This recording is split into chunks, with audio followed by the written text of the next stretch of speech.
boats, helicopters, walks along the beach, night tours, and museums. Some things on that list might disappoint you, and some might give you unforgettable memories here in Cape Canaveral, Cocoa Beach, and the Space Coast in general. If you've already watched my previous videos, then you know that I do not create content with AI just to list things. I really try to make the information as complete as possible to give you a realistic understanding of what to expect. So, even if some of these activities do not sound like your thing right away, I still recommend you watching this video all the way through. I'll share a few details and little insider insights that you won't find anywhere else. These little things can completely change the way you experience the place and make your vacation way more interesting. And let's start with what I honestly recommend first: the best way to see Space Coast in just 2 hours. And yes, full transparency, I'm biased here because these are our tours, and I'm saying this completely honestly. This is exactly what I would recommend to my relatives and friends, to people I care about. Why? Because everything here began with the water. This entire region was shaped by these waterways, starting all the way back with the last ice age, when the lagoon system formed in a truly unique way, creating this incredible biodiversity that we can see today. Long before rockets and cruise ships, Native American tribes lived along the shores for centuries. For thousands of years, these prehistoric people gathered and piled shells here. Over time, those shells slowly formed large mounds and even small islands, shaping parts of this coastline. Some of these shell mounds can still be found today. They are called shell middens. So when you see a shell ridge or a shell island, those aren't just shells from the ocean. They are traces of the people who lived here for thousands of years. Later, in the 19th century, these waters became part of vital trade and transportation routes that connected the country. During the Cold War, this area held strategic importance, and it was right here that one of humanity's greatest chapters began: the journey into space. The rocket that carried astronauts to the moon launched from this very coastline. And in many ways, it all happened because of the geography and the waterways that made this place so special. Today, this is a rare harmony of cutting-edge space exploration and protected natural sanctuary. You simply won't find another place that is quite like it. And the most powerful way to understand it, to truly feel it, is from the water. And of course, the main reason most visitors come here is dolphins and manatees. Yes, we see them on our tours all year round. And that is not just luck. There is a reason for it. The Banana River, which is part of the Indian River Lagoon system, is wide but relatively shallow. The most interesting part of the lagoon is actually the shallow water areas. Manatees, crabs, stingrays, and very often dolphins moving through the water. Not every boat can safely enter these areas, and not every vessel is suitable for this kind of wildlife viewing. Our boats are designed to navigate these shallow waters carefully and safely, both for our guests and for the animals. We also offer tours with a stop on a small island where you can get off the boat, swim, explore the natural surroundings a little more closely, and even collect some of those ancient shells we talked about. And our captains are some of the very best local guides you could ask for. You don't just take a boat ride. You hear captivating stories about the area's history, its wildlife, the space program, and all the fascinating details that make this place so unique. The link is in the description, or you can just Google Dolphin Family Tours and you will find us right away. You will find us on different platforms, but the lowest prices with no extra fees or commissions are always on our official website. And don't let other sources or just random internet articles confuse you. Both dolphins and manatees live here year-round. We see them in every season and any time of the day. Hi, friends. You're going right under. Hello. Kennedy Space Center. And naturally, from here, we smoothly transition to the Kennedy Space Center. As you can imagine, this is not just a museum built somewhere for tourists. It is part of a great story that is still unfolding right here before our eyes. You are stepping into a living, working facility of global and honestly planetary scale. This is where it all happens. Rockets from NASA and SpaceX actually launch from here. This is where the Apollo missions to the moon began, where the space shuttle launched, and where new missions to the moon and even Mars are being prepared today. And when you visit, you really feel that. One of the most mind-blowing things there is the Saturn V rocket, the actual rocket that sent astronauts to the moon. It's taller than the Statue of Liberty, and it's displayed inside this enormous hangar. You can also see the space shuttle Atlantis.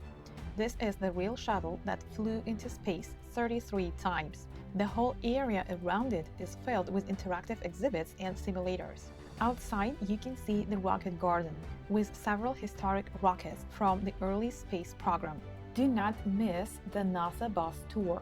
Many visitors just accidentally skip it, but it is actually one of the coolest parts. The bus takes you inside the active spaceport. You drive past launch pads. You will see the vehicle assembly building, which is one of the largest buildings in the world. You'll make a stop at the Apollo Saturn V Center. The entire tour takes about 2 hours and is included in your ticket. Some practical tips for visiting. Start your visit early.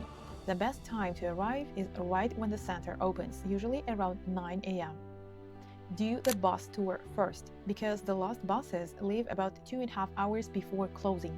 Wear comfortable shoes. The complex is huge. In summer, bring water and sunscreen. It gets very hot. And there is also a really cool little bonus that many people love. You can actually touch a real moon rock. It's a small piece of rock that astronauts brought back from the moon during the Apollo missions, and visitors are allowed to touch it. And one more important note, this is not a 2-hour stop. It's ideal for those who are staying at least a couple of days and are ready to dedicate at least half of the day to explore it fully. Rocket launch. And of course, from here, we smoothly move into rocket launches. Here, let me give you the real information, just what you should actually expect. First of all, it's absolutely worth saying. If your trip happens to line up with a launch day and you see one on the schedule, don't miss it. It's an incredible experience. Second, they are highly technical, weather-dependent operations. Based on my experience, more than half of the launches get delayed or rescheduled from their original time, and that's completely normal. A rocket launch is not a guaranteed attraction. The good news is that most delays are not dramatic. Very often, launches are simply pushed back a few minutes. We also watch rocket launches during our boat tours, and we even offer special launch tours that you can book. We take the boat to the closest legally allowed viewing point. But my honest advice is this: it's best to book one of these tours if you're also interested in the regular wildlife tour itself. That way, if the launch ends up being delayed, which happens quite often, you won't be disappointed. And honestly, if you don't want to stress about special tickets or complicated reservations, there are some excellent viewing spots that are easy, accessible, and often just as impressive. Let me tell you about the best places to watch a rocket launch and give you all the information you actually need to plan it well and avoid disappointment even in case it reschedules. First spot is Playa Linda Beach. This is the closest public viewing spot to the NASA launch pads. When rockets launch from the Kennedy Space Center, they look absolutely massive from here. The special thing about this place is the setting. It's almost completely wild. No buildings, just open shoreline and a perfectly clean horizon. So yes, this is definitely the closest view you can get. But personally, I usually recommend it only if you're really passionate about rocket launches. It's a bit of a drive to get there, and if the launch gets postponed, you may end up just enjoying a beautiful wild beach instead. Also, in rare cases, the area can be closed during certain launches, and the park itself closes at sunset, so it's not a good option for late evening or night launches. And now, here are two places I really recommend. Jetty Park in Cape Canaveral. This is one of the favorite launch watching spots among locals. From here, you're quite close to the launch pads, with a clear view of the rockets. At the same time, you can see the ocean, the port, and the Space Center all in one panorama. The only downside is that parking is paid. There is free parking at Cherry Down Park, and from there you can walk along the beach to Jetty Park. And the next place is actually where I personally watch launches most often. It's the 528 bridge from Port Canaveral to Merritt Island. On both sides of the bridge, there are small dirt road pull-offs where you can safely leave the highway and park your car. Before launches, people often start gathering there, so you will see them. From these spots, you get a very clean, open horizon directly toward the launch pads at Cape Canaveral and Kennedy Space Center. Since there's nothing between you and the spaceport except the water of the lagoon, the view is completely unobstructed, and there's also a really special atmosphere there. About 20-30 minutes before the launch, cars start arriving, and it all turns into a kind of impromptu launch watching gathering. I definitely recommend joining in and turning it into your own little celebration. Feel the excitement building and join the crowd as the countdown begins. In this case, even if the launch gets delayed, you'll still have a great time. And it's so close by, even if the launch gets delayed, you won't feel like you drove somewhere for nothing. And here is a small bonus that not many people talk about. On the Space Coast, there is a very unusual place. There is a hotel, the Courtyard by Merritt, Titusville Kennedy Space Center. They have a rooftop bar called Space Bar.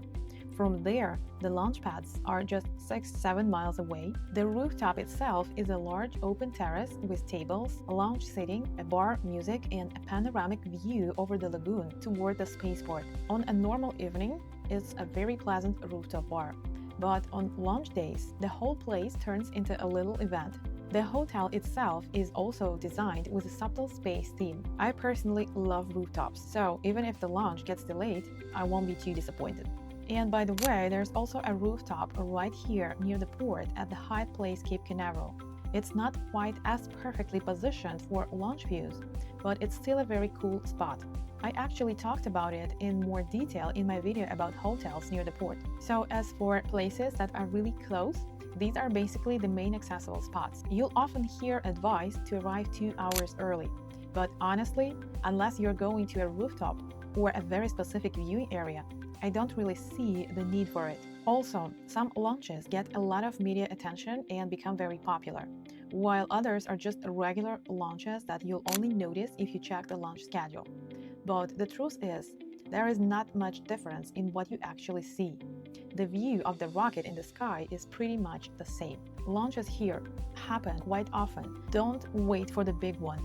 Come watch any launch if your timing works. The view is the same. I personally used Space Coast Launches app, but you can also just check the launch schedule on the Visit Space Coast website. I like the app because you can even watch live cameras from the rocket itself, and that's pretty amazing.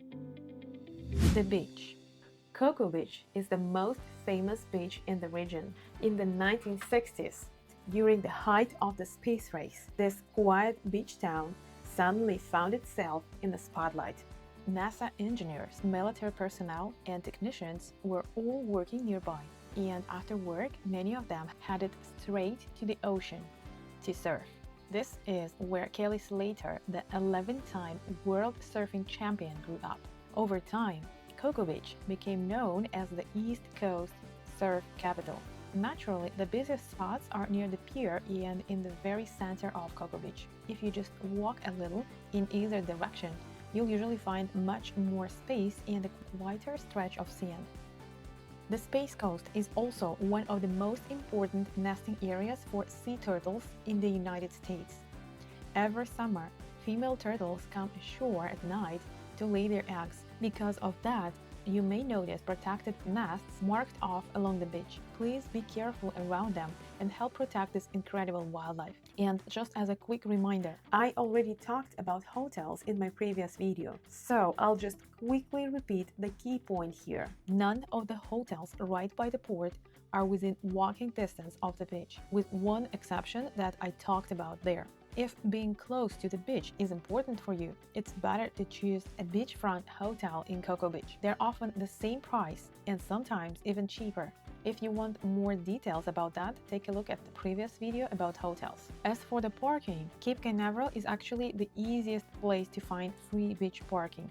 In many parts of the city, the streets that end at the ocean, known as street and beach access points, have free parking available. The largest and most well-equipped beach access is Cherry Down Park. Cocoa Beach is a little different. Most parking areas, especially near the downtown area and the pier, are paid parking, but there are still a few good free options.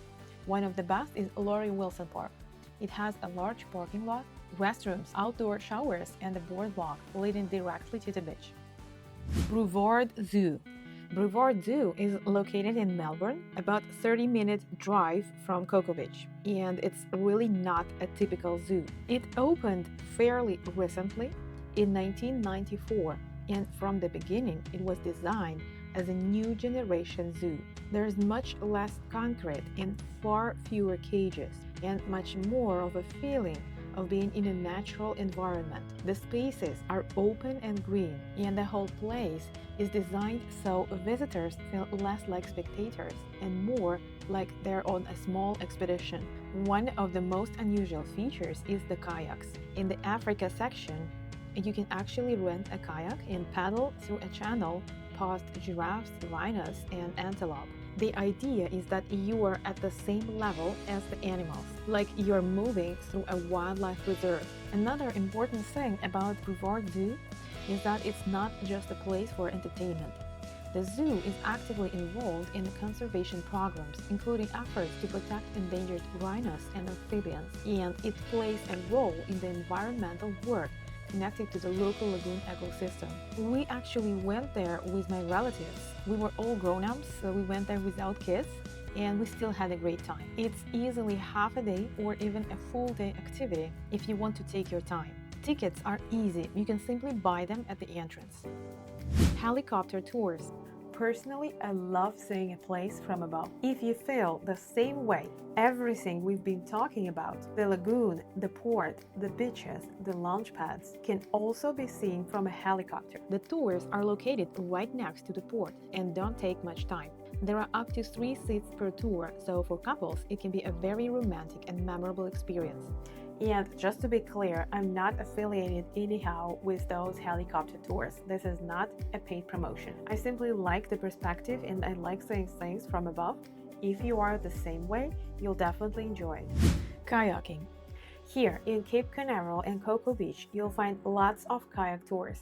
This is a very popular activity here, but keep in mind, these are our local lagoon tours. So don't expect crystal clear spring water like you might see in Central Florida. The special thing about kayaking here is that you still have a chance to see dolphins and manatees. Just to be honest, it's a little different from, for example, our boat tours, where we can move quickly across a large part of the lagoon and almost always show guests plenty of wildlife. In a kayak, it's more about luck. If dolphins or manatees happen to be nearby, that's wonderful. If not, you still get a beautiful paddle. Personally, I love kayaking, and I'd say the chance of seeing dolphins is probably about 50%. What you will definitely see are mangrove areas, lots of birds, and beautiful peaceful nature. The experience itself is very enjoyable. But if you are looking for that classic Florida kayaking experience, paddling through jungle-like scenery in crystal clear water, most of those places are about 1.5 hours to 2 hours away. One of my favorite spots is Juniper Run in Ocala National Forest. It's about 4 hours of paddling through pristine, jungle-like spring with incredibly clear water and constantly changing scenery. It's not ideal for complete beginners, and there are a couple of faster sections, but it's an amazing experience. Another beautiful place is Silver River, about an hour and a half away. The route is very easy but incredibly scenic. Blue Spring State Park in Orange City. It's crystal clear blue spring water that makes it feel like you're paddling over an aquarium. Wekiva Springs State Park, calm, clear river with gentle current. It's very peaceful and very photogenic. Crystal River and Three Sisters Springs. This is some of the clearest water in Florida, the classic Florida postcard landscape. What I do not recommend. I personally do not recommend you being carried away by the clear kayak idea. In reality, you do not actually see much through the bottom, but at the same time, clear kayaks are often heavier and less comfortable than the regular ones. I'm also not a big fan of tandem kayaks. You have to paddle in perfect sync, and it can get a bit awkward. Bioluminescence tours. In the summer, when the water gets warm, the lagoon fills with tiny microscopic organisms. When the water moves from a paddle, a boat wake, or even a fish swimming by, these organisms produce a small flash of blue light. This is exactly the moment that might disappoint you a little. This glow is real, but sometimes photos can make it look like pure magic. In reality, it can be a little more subtle. Sometimes at first it can even look like just reflections of light on the water, and that was actually my first impression. But it is a real natural phenomenon. The water really does glow blue where it moves. And one more important detail, dolphins are active at night too, so sometimes they may swim nearby in the dark. Don't be scared. Now, let me tell you about a few other places that can be just as interesting, although they're a bit more niche in terms of what they offer. So, feel free to pick the ones that match your interests and mood the most. Cocoa Village. It's a charming historic district with small boutiques, cafes, and galleries. The real gem here is the historic Cocoa Village Playhouse, a beautifully restored theater that hosts musicals and live performances year-round. Valiant Air Command Warbird Museum, an impressive aviation museum featuring real military aircraft, including planes from the Cold War and Vietnam eras. Many of the exhibits are restored by volunteers, and sometimes you can even see aircraft restoration work happening right there in the hangars. American Space Museum. It's a small but fascinating museum dedicated to the history of the space program. What makes it special is that many tours are led by former NASA engineers and technicians. The Wizard of Oz Museum. It's a very unusual interactive museum inspired by The Wizard of Oz. It combines immersive rooms, projections, and VR experiences that bring the story to life. Dinosaur Store and Museum. Part museum, part attraction. Inside, you'll find dinosaur fossils, prehistoric artifacts, and a hands-on science area where kids can explore interactive exhibits and learn more about ancient life. Merritt Island National Wildlife Refuge, a huge protected nature reserve located right next to the Kennedy Space Center. It's one of the best wildlife areas in Florida. It's home to alligators, bald eagles, manatees, bobcats, hundreds of bird species. Inside, there is a beautiful scenic driving route through marshes and lagoons, and it's called Blackpoint Wildlife Drive. Most of the refuge is free to visit, but to visit the Blackpoint Wildlife Drive, you would need a ticket. It's about $10 per car. It's a 7-mile scenic dirt road that winds through marshes and lagoon. The experience is simple and very relaxing. You just slowly drive along the road, stopping at viewing platforms where you can watch birds, alligators, and other wildlife. For bird watchers, this is considered one of the best birding areas in North America. Cape Canaveral Lighthouse. It's one of the oldest lighthouses in Florida.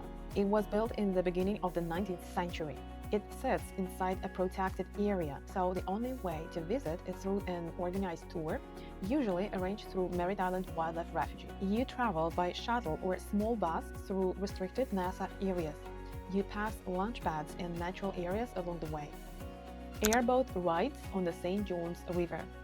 Airboat tours through Florida's wetlands offer a completely different experience. These flat-bottomed boats glide over shallow water and marshes. You can see alligators, turtles, and wild birds. Parasailing at Cocoa Beach. It lifts you high above the ocean behind a boat. You can see incredible views of the Atlantic coastline. Deep sea fishing from Port Canaveral. Fishing charters depart directly from the port and head out into the Atlantic.